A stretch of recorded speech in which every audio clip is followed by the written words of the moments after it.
Hello friends, இன்றைக்கி நம்ம சேனலில் பார்த்தீங்கன்னு வச்சுக்கோங்களேன், ஒரு முக்கியமான ஜோதிட தாள்களை தான் இப்போ இந்த வீடியோவில் அதிரடியாக பார்க்க போகிறோம். ஸோ பார்க்குறதுக்கு முன்னாடி என்ன தாள்கள் பார்க்க போகிறோம் அப்படிங்கிறத இன்ட்ரோவில் வந்து ஷேர் பண்ணுறேன். என்ன தாள்கள் பார்க்க போகிறோம் அப்படிங்கிறத வாங்க பார்க்கலாம்.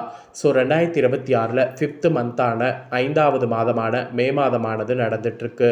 இந்த மே மாதம் சாதாரண மாதம் கிடையாது. மே மாதம் முடியறதுக்குள்ளே நிறைய முக்கியமான விஷயங்கள் நடக்கும். ஸோ அதில் இப்போ பார்த்தீங்கன்னு வச்சுக்கோங்களேன், மே இறுதிக்குள்ளே நடக்கக்கூடிய விஷயங்களால் ஒவ்வொரு ராசிக்காரங்களுக்கும் தலையெழுத்து மாறும். அப்படி மாறக்கூடிய தலையெழுத்தை பற்றி தான் இந்த வீடியோவில் வந்து சொல்ல போகிறேன். ஸோ யாருக்கு சொல்ல போகிறேன் அப்படின்னு பார்த்தீங்கன்னா, மகர ராசிக்காரங்களுக்கு சொல்ல போகிறேன். மகர ராசிக்காரங்களாக இருந்தீங்கன்னா இந்த ஒரு வீடியோவை ஃபுல்லாக பாருங்கள். உங்கள் ராசிக்கு என்ன சொல்ல வரேன் அப்படிங்கிறத நீங்கள் தெரிஞ்சுக்குங்க. தெரிஞ்சு அதற்கேற்ப நடந்து பயனும் பெறுங்க. ஸோ மகர ராசிக்காரங்க உங்களுக்கு பார்த்தீங்கன்னு வச்சுக்கோங்களேன், வாழ்க்கை வந்து இப்போ வந்து மாறப்போகுது. காரணம் என்னென்னா, மேலே கடைசியாக நடக்கக்கூடிய முக்கியமான விஷயங்கள். மே மாதத்தில் கடைசியாக குரு பயிற்சி நடக்க போகுது. அதுக்கப்புறம் பார்த்தீங்கன்னு வச்சுக்கோங்களேன், பௌர்ணமி வரப்போகுது. அதோடு கிரகங்கள் வந்து சேரப்போகுது. அதனால் பார்த்தீங்கன்னு வச்சுக்கோங்களேன், ராஜயோகங்களும் உருவாகுது. இதெல்லாம் வைத்து தான் உங்களுக்கான பலன்களை வந்து குறிப்பிடப்பட்டிருக்கு. உங்களுக்கான பலன்களை நீங்கள் தெரிஞ்சுக்கிட்டு அதற்கேற்ப நீங்கள் நடந்துக்கும் போது பல ஆபத்துக்கள் ஏற்படாமல் தப்பித்து கொள்ளலாம்.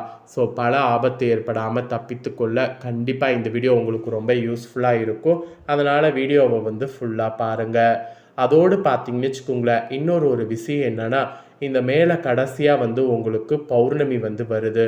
அதனால் இந்த பௌர்ணமியை உங்களுக்கு கரெக்டாக பயன்படுத்திக்குங்க. இந்த பௌர்ணமி அன்னைக்கு பார்த்தீங்கன்னு வச்சுக்கோங்களேன், உங்களுக்கு பரிகாரம் செய்தால் ரொம்ப ரொம்ப நல்லது. ஸோ அந்த பரிகாரம் நீங்கள் செய்தீங்கன்னா வேண்டுதல் எதுவாக இருந்தாலும் உங்களுக்கு நிறைவேறும். அதனால் பரிகாரம் வந்து செய்யுங்க. பரிகாரம் வந்து செய்யும்போது நம்பிக்கையோடு செய்யுங்க. கண்டிப்பாக நம்பிக்கை இல்லாமல் செய்திங்கன்னா அது உங்களுக்கு பலிக்காது.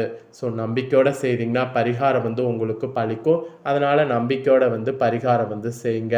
அதே போல் நீங்கள் பார்த்தீங்கன்னு வச்சுக்கோங்களேன், இன்னொரு விஷயம் என்னங்கிறத இந்த இடத்துல உங்களுக்கு சொல்கிறேன்.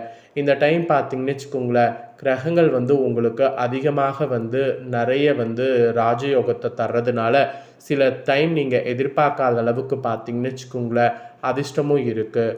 அந்த அதிர்ஷ்டத்தை தக்க வைத்து கொள்ளணும்னா அந்த அதிர்ஷ்டத்தை கரெக்டாக நாம் பயன்படுத்தணும். அதனால் அதையும் வந்து நீங்கள் இந்த இடத்துல வந்து புரிஞ்சு தெரிஞ்சு அதற்கேற்ப நடந்துக்கிறது ரொம்ப ரொம்ப ரொம்ப ரொம்ப நல்லது. சரி, இப்போ உங்களுக்கான பலன்களை வந்து வாங்க பார்க்கலாம். அதுக்கப்புறமேட்டு ஃபைனலாக வந்து பரிகாரத்தையும் வந்து பார்க்கலாம். ஸோ மகர ராசியில் பிறந்த நேயர்களுக்கு இப்போ கிரகங்கள் பார்த்தீங்கன்னு வச்சுக்கோங்களேன், ரொம்பவே சிறப்பான முறையில் அமைந்திருக்கு. அதுவும் நீங்கள் எதிர்பார்க்காத அளவுக்கு ரொம்ப ரொம்ப சிறப்பான முறையில் அமைந்திருக்கு. இந்த மாதம் எண்டில் உங்கள் பொறுமையும் ஒழுக்கத்தையும் சோதித்து உங்கள் உறுதிக்கு வெகுமதி அளிக்கிற மாதிரி சூழ்நிலை அமைய போகுது. உங்கள் தைரியோ, கடின உழைப்பு மற்றும் விடாமுயற்சி ஆகியவை உங்கள் பொறுப்புகளை சமாளிக்க உங்களுக்கு உதவியாக இருக்கும். அதோடு உங்கள் ராசியில் பார்த்தீங்கன்னு வச்சுக்கோங்களேன், நிறைய வந்து மாற்றம் ஏற்பட மேசராசியில் உள்ள செவ்வாய் தான் வந்து காரணம். சவால்கள் எது வந்தாலும் நம்பிக்கையோடு எதிர்கொண்டிங்கன்னா உங்கள் தைரியத்தை அது அதிகரிக்கும். ஆராய்ச்சி, அரசியல் மற்றும் வியூக சிந்தனை ஆகியவற்றில் கூட உங்கள் ஆர்வத்தை காட்டினீங்கன்னா முன்னேற்றம் காண்பீங்க. நீங்கள் உங்களுக்காக குறைவாக செலவு செய்து உங்கள் நடைமுறை முன்னுரிமைகளில் கவனம் செலுத்தினால் கண்டிப்பாக வந்து மாற்றம் ஏற்படும். இருப்பினும் சனி மற்றும் ராகுவின் நிலை காரணமாக நீங்கள் மன அழுத்தத்தில் இருக்கிற மாதிரி இருக்கும். அதிக வேலைபளு காரணமாக நீங்கள் கண் சோர்வு அல்லது மன அழுத்தத்தால் பாதிக்கப்படலாம். அதனால் பாதிப்பு ஏற்படாமல் இருக்க உடல் ஆரோக்கியத்தை கொஞ்சம் கவனமாக பார்த்துக்குங்க.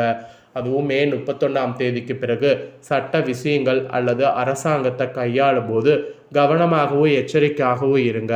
அப்போ தான் ஆபத்தான பயணங்கள் வருவதையும் தவிர்க்க முடியும். ஆபத்தான எந்த விஷயங்கள் நடப்பதையும் தடுக்க முடியும். ஸோ ஆபத்து வரவும் கொஞ்சம் வாய்ப்பு இருக்குங்கிறதுனால ஒவ்வொன்றையும் நீங்கள் பார்த்து பார்த்து பண்ணும் என்பது குறிப்பிடப்படுது.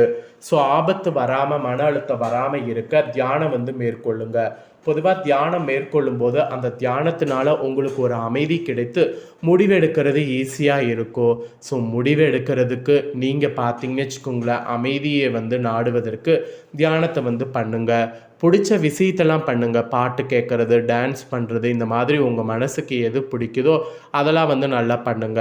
அதெல்லாம் பண்ண பண்ண உங்கள் ராசிக்காரங்களுக்கு நிறைய அதிர்ஷ்டம் பார்த்தீங்கன்னு வச்சுக்கோங்களேன் ஏற்படும். அதிர்ஷ்டம் கிடைக்கிறது இந்த டைம் நிறைய வாய்ப்பு இருக்குது. அதனால் அந்த வாய்ப்பை மிஸ் பண்ணாமல் பார்த்தீங்கன்னு வச்சுக்கோங்களேன் பயன்படுத்திக்கோங்க. அதை தான் இந்த இடத்துல உங்களுக்கு சொல்ல வரேன். அதோடு உங்களுடைய தொழில் வாழ்க்கை பொறுத்த வரைக்கும் நிறைய மாற்றங்கள் வந்து ஏற்படும். தொழிலில் இதுவரைக்கும் நீங்கள் எதிர்பார்க்காத அளவுக்கு மாற்றங்கள் ஏற்படும்னு சொன்னால் அது மிகையாகாத ஒரு உண்மை. ஸோ தொழிலில் என்ன மாதிரி மாற்றம் ஏற்படும் அப்படிங்கிறத இப்போ நான் உங்களுக்கு சொல்கிறேன். தொழிலில் என்ன மாதிரியான மாற்றம் ஏற்படும் அப்படிங்கிறத தெரிஞ்சுக்குங்க. ஸோ தொழில் மாற்றத்தை வந்து உங்களுக்கு பார்க்கலாமா வாங்க. ஸோ தொழில் பொறுத்த வரைக்கும் இந்த மாதம் எண்டில் உங்களுடைய தொழில் வளர்ச்சிக்கு குறிப்பாக மரச்சாமான்கள், படைப்பாற்றல் தொழில்கள், சந்தைப்படுத்துதல், வடிவமைப்பு அல்லது வணிக விரிவாக்கம் போன்ற துறைகளில் மிகவும் சாதகமாக இருக்கும். மே 31 பிறகு சுக்கிரன் மற்றும் உச்சகுருவின் நிலை சுட்டி காட்டுவது போல உங்கள் படைப்பாற்றல் முயற்சிகள் மூலம் நீங்கள் எதிர்பார்க்காத அளவுக்கு நம்பிக்கைக்குரிய வாய்ப்புகளை காண்பீங்க. புதிய வணிக முன்மொழிவுகள் அல்லது நம்பிக்கைக்குரிய திட்டங்களை நீங்கள் காண்பீங்க. இந்த காலகட்டத்தில் வேலை மாற்றங்கள் உங்களுக்கு சாதகமாக அமையும். மே 31 முதல் உங்கள் மூத்த அதிகாரி மற்றும் மேல் அதிகாரிகளிடமிருந்து ஆதரவை பெறுவீங்க. இது உங்களுடைய கடின உழைப்பு மற்றும் முயற்சிகளுக்கு அங்கீகாரத்தை கொண்டு வரக்கூடும். அதோடு வணிக ஒப்பந்தங்களில் நீங்கள் பொறுமையாக இருக்க வேண்டும். ஆனால் உங்களுடைய தொழிலில் நிலையான வளர்ச்சி இருக்கும்.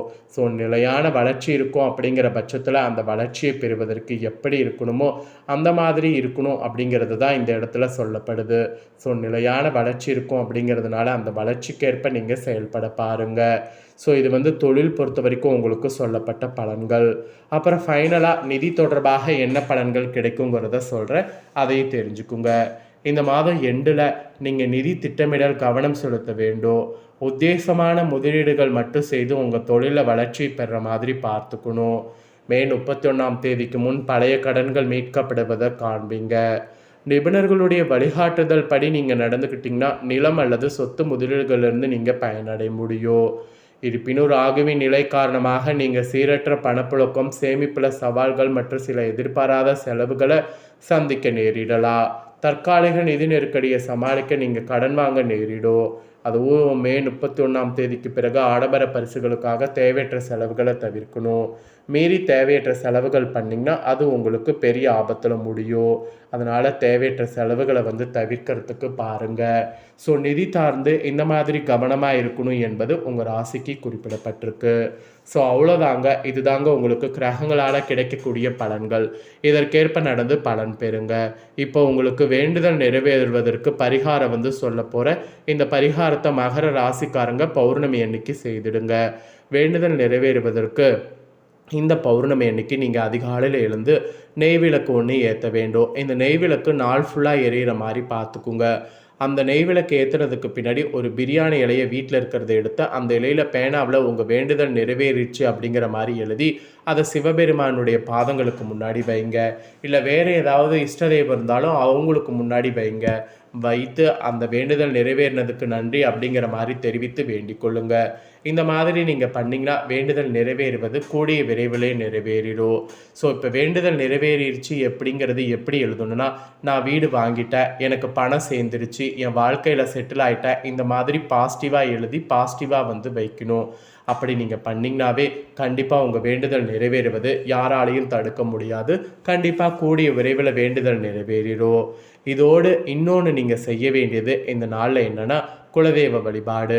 இந்த நாளில் குலதெய்வ வழிபாடு, இஷ்டதெய்வ வழிபாடு, இந்த மாதிரி பெரிய பெரிய வழிபாடுகள் செய்திங்கன்னா ரொம்ப ரொம்ப நல்லது.